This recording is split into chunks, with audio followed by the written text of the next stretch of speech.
4장 보겠습니다. 1장에서 3장은 에스겔의 소명에 대한 두 가지 요소인 보좌에서 본 환상 그리고 파수꾼의 사명 이런 걸 보여주었습니다. 백성들은 주전 593년에 예루살렘이 완전 함락했음에도 불구하고 하나님께서 예루살렘을 적들에게 그냥 내어줄 리가 없다. 그런 생각을 하고 있었어요. 그래서 곧 회복될 거라는 그 기대감을 버리지 않고 있습니다. 그러나 이제 4장에서 5장에서는요. 백성이 그런 생각과 반대로 이스라엘의 멸망이 임박했음을 다시 선포합니다. 지금 에스겔이 2차 포로로 잡혀왔잖아요. 아직 3차 포로가 남아있고 완전히 멸망하지 않은 상태라서 아직도 그런 기대감을 갖고 있었다는 거죠. 이 선포는 에스겔의 상징 행위와 말씀이라는 두 가지 방법으로 표현이 되고 있습니다. 4장 1절에서 5장 4절까지가 에스겔의 상징 행위인데요. 1절에서 3절 읽어보겠습니다. 여기 개역개정은 다 아니까 이것을 새 번역으로 한 것을 한번 보겠습니다. 이 1절에서 3절이 이해하기가 쉽지 않아요. 그래서 새 번역 보면 조금 더 이해가 쉽습니다. 너 사람아, 너는 이제 흑백돌을 한 장 가져다가 네 앞에 놓고 한 성읍 곧 예루살렘을 그 위에 새겨라. 그 다음에 그 성읍에 포위망을 쳐라. 그 성읍을 공격하는 높은 사다리를 세우고 흙 언덕을 쌓고 진을 치고 성벽을 허무는 쇠망치를 성 둘레에 설치하여라. 너는 또 철판을 가져다가 너와 그 성읍 사이에 철벽을 세워라. 그도 성을 포위하고 지켜보아라. 네가 그 도성을 포위하고 있거라. 이것이 이스라엘 족속에게 보여주는 징조다. 이렇게 세 번역으로 번역하면 4장 1절에서 3절이 그렇게 됩니다. 당시 바빌론에서 집이나 성전이나 배 등을 흑백돌 위에 그려놓은 것은 관례적인 일이었어요. 그래서 이런 관례를 따라서 예언자는 아주 부드러운 벽돌 위에다가 도성의 윤곽을 새김으로써 포위를 표시합니다. 그리고 에스겔의 행동은 예루살렘이 포위될 것을 예언하고 있지만 실상은 성읍을 적대하고 공격하며 이스라엘을 파괴하기 위해서 자신과 그들 사이에 장벽을 놓는 분은 다름 아닌 하나님이시라는 그 사실을 말씀하고 있고요. 그 하나님의 계획에 따라서 그들은 하나님의 대행자에 의해서 포위를 당하게 됩니다. 왜 그러냐면 이 하나님의 대행자가 바벨론이잖아요. 이 모든 것은 하나님이 하신다는 거예요. 그래서 에스겔의 상징 행위는 이스라엘 족속에게 징조가 된다고 말하면서 이 징조를 통해서 심판의 첫 단계가 이루어질 것을 예언해주고 있습니다.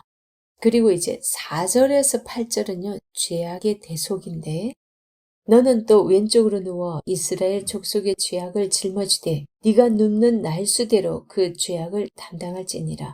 내가 그들의 범죄한 횟수대로 네게 날수를 정하였나니 곧 390일이니 너는 이렇게 이스라엘 족속의 죄악을 담당하고 그 수가 작으든 너는 오른쪽으로 누워 유다 족속의 죄악을 담당하라.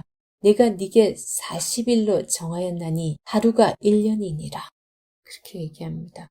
이 에스겔의 또 다른 상징 행위는 이스라엘과 유다 족속이 얼마 동안 죗값을 치러야 하는지를 보여주는데요.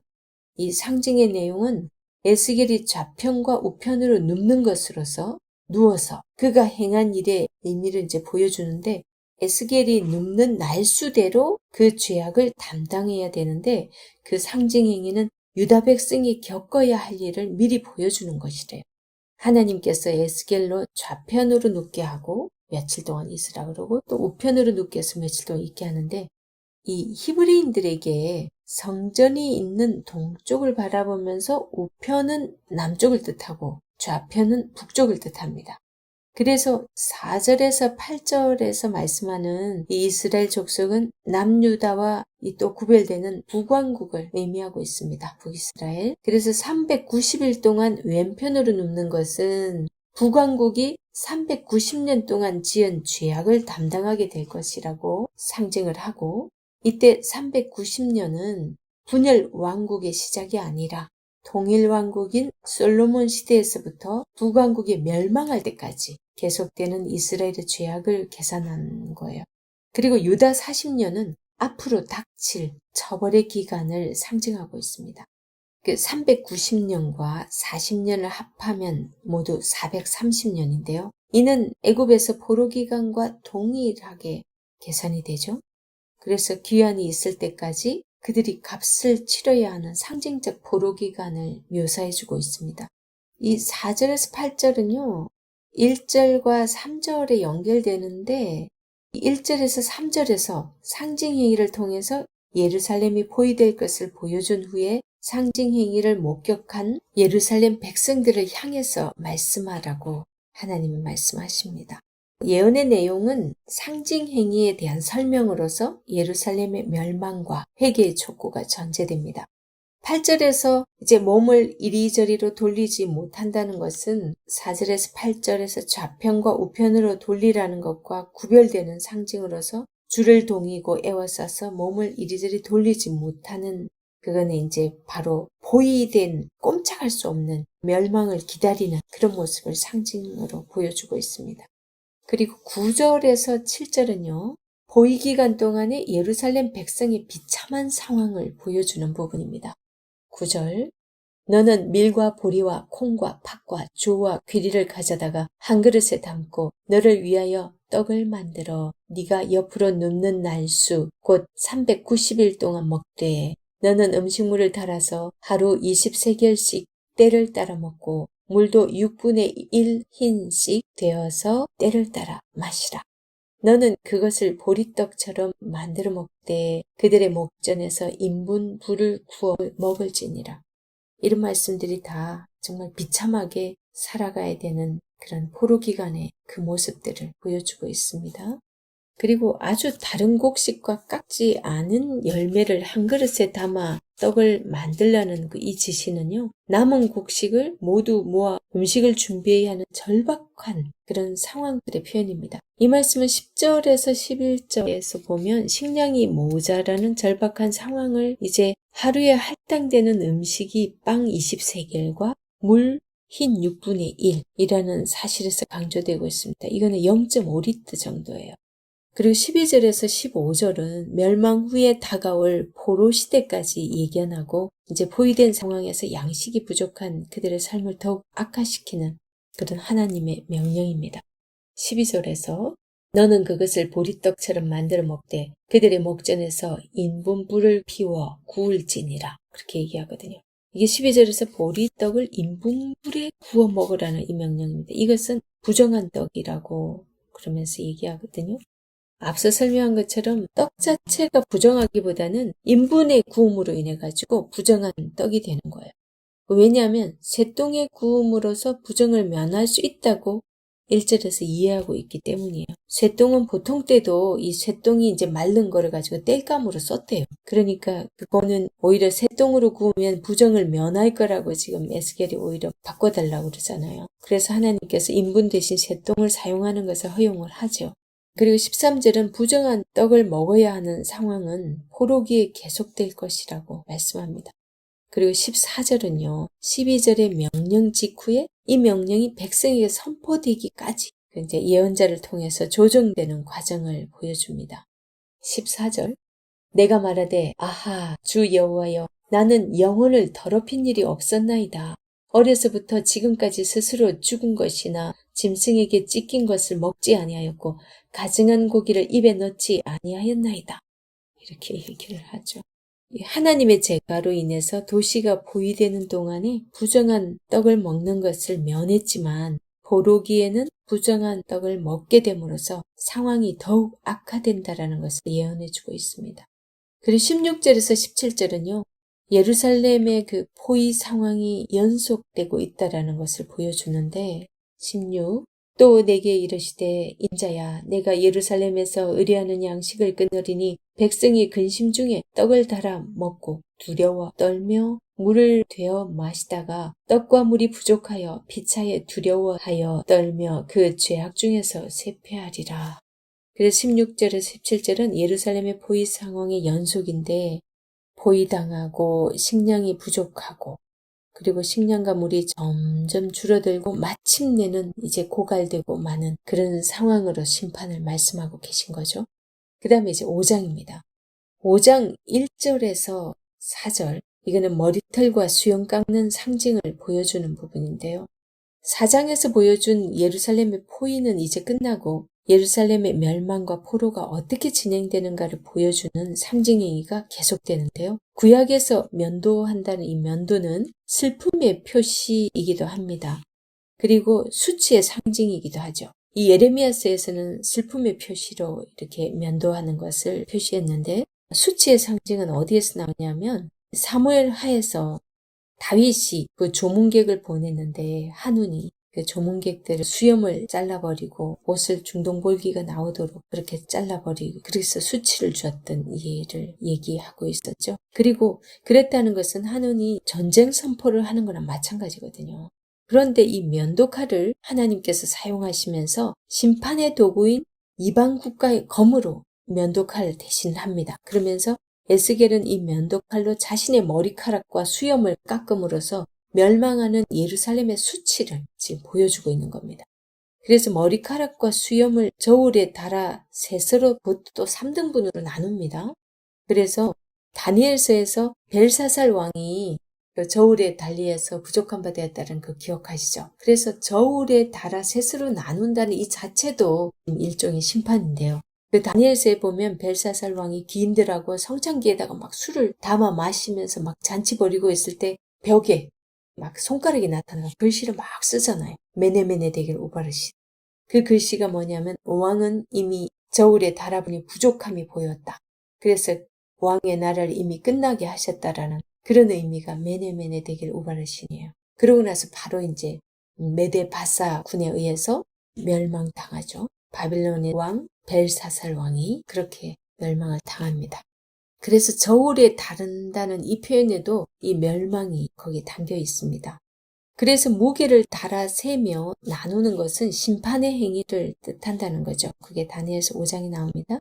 머리카락과 수염을 날려보낸다는 것은 칼로 멸망당하는 그 유다 백성의 운명을 상세하게 설명하고 있는데 성읍 안의 불살은 3분의 1은 포위기간 동안 기근과 질병으로 멸망당할 것이고 3분의 1은 또 그 다음에 성읍 사방에서 칼로 치는 자, 이거는 이제 도망하다가 죽는 사람들을 의미하는 거죠. 3분의 1은 그렇게 죽는다는 거죠.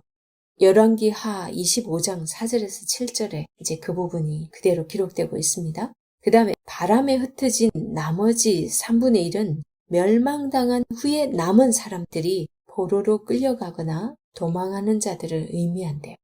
그들은 개인적으로 이웃 나라로 가서 포로가 되어 사로잡히기도 하는데 사실 이 에스겔을 통해서 하나님께서 그렇게 상징적으로 보여주신 대로 역사적 사건으로 성취가 됩니다. 그리고 5절에서 17절은요, 상징 행위에 대한 해석을 해줍니다. 5절에서 17절은 4장 1절에서 5장 4절까지 여기에서 언급된 심판에 관한 상징 행위를 해석해주고 있는데 지금까지 에스겔이 행동으로 보여준 것은 예루살렘의 포위 기간 동안의 기근, 그 다음에 멸망과 포로 기간, 이런 것들에 대한 심판에 대한 것들이었는데요. 이제 5절에서 17절에서 그 비슷한 내용을 직설적으로 이렇게 묘사를 해주고 있습니다. 여기서 예루살렘은 성전이 있는 장소를 가리키기도 하고 동시에 예루살렘의 주민을 가리키기도 합니다. 5절에서 첫째로 예루살렘의 정체성을 설명을 합니다.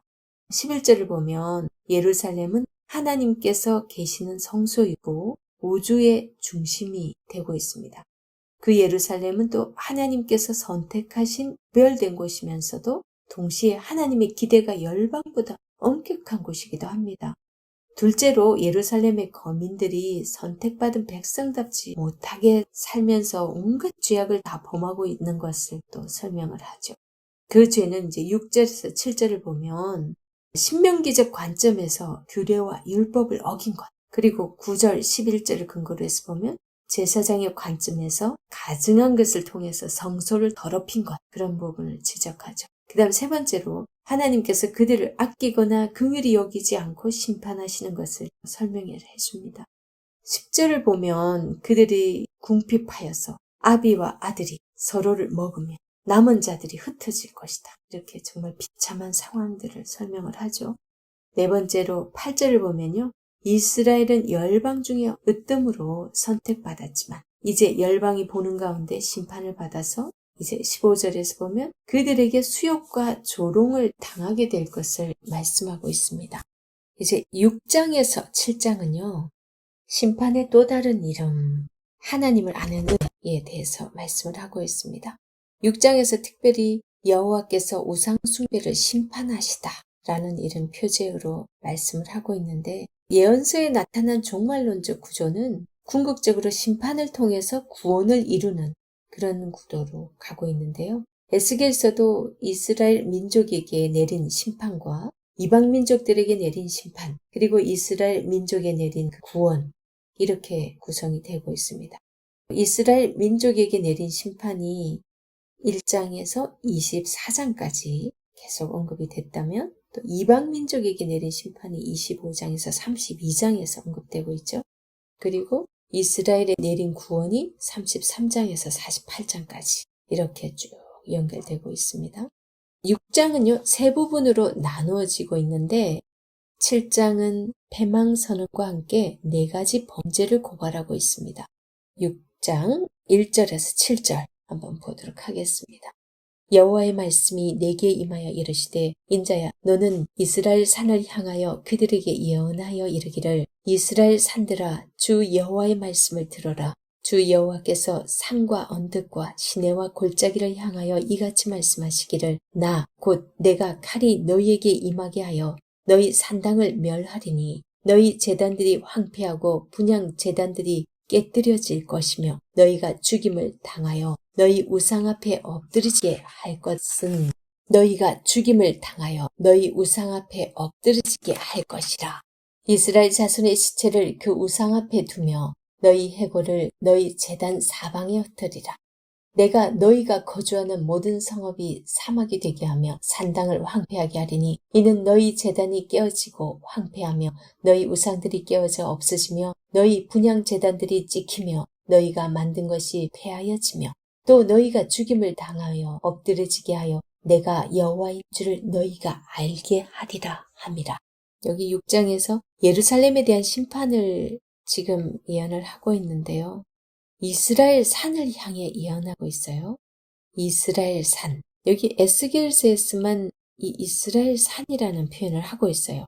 여기서 이스라엘 전역에 있는 산하, 즉 산과 언덕과 시내와 골짜기들을 다 말한다는 걸 알 수 있어요. 이스라엘 산이라는 것은 이스라엘 전역에 있는 산, 언덕, 시내, 골짜기 모든 곳을 말한다고 할 수 있죠. 왜냐하면 이스라엘 산들아 주 여호와의 말씀을 들으라. 주 여호와께서 산과 언덕과 시내와 골짜기를 향하여 이같이 이렇게 말씀을 하고 있으니까요. 그리고 이스라엘뿐 아니라 하나님께서 당신의 백성에게 주신 그 땅의 귀중함을 또 나타낸 것이라고 해석을 하기도 합니다.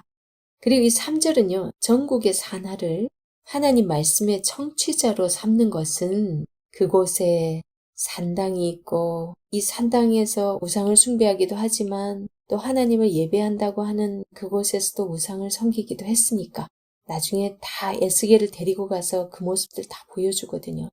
그런 모든 곳을 다 청취자로 초대를 하고 있는 거예요, 지금. 그래서 하나님께서 전쟁을 일으켜 이스라엘 산하에 놓인 산당들을 모두 철폐시키겠다고 선언을 하는 겁니다.